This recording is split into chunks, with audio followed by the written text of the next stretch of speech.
If you're new to Analogue, you should know that back in the old days, your synths getting out of tune was a major issue. Especially playing live, you couldn't ever be sure that your instrument would keep it together for 2 hours straight. For one thing, oscillator temperature is crucial when it comes to Analogue. Here's a Kraftwerk explaining that back then the band would plug all their gear in the afternoon for them to be in tune in the evening. Even then, the heat generated by the crowd would affect the instruments.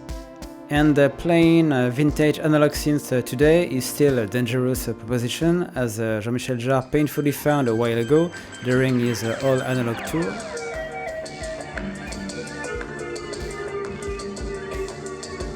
Now, modern analog synths fare much better.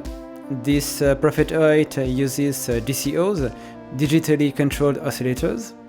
That is to say, analog oscillators controlled digitally. While you still need oscillators to be warm enough, if they are too cold they won't make any sound, the tuning will be in most cases stable. Even on a fully analog synth like the Moog Little Fatty, unstable oscillators aren't really an issue any longer.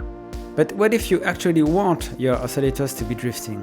Manufacturers such as Dave Smith Instruments, now Sequential, usually give that option in the form of a slope mode, which has the otherwise stable oscillators drifting in and out of tune at random. Why would you do that? Some of it has to do with the way slight variations in tuning add richness and character to the sound, as slightly out of tune oscillators work against one another. The most basic technique is of course to manually detune oscillators on monosynths, or you might apply modulation to the pitch, but the slope mode on a Prophet 08 is a more random treatment than just having the oscillators at a fixed pitch, only out of tune from each other.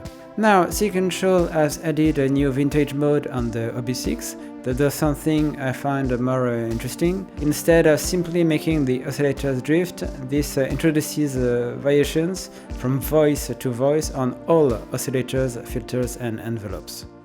Let's put it to the test.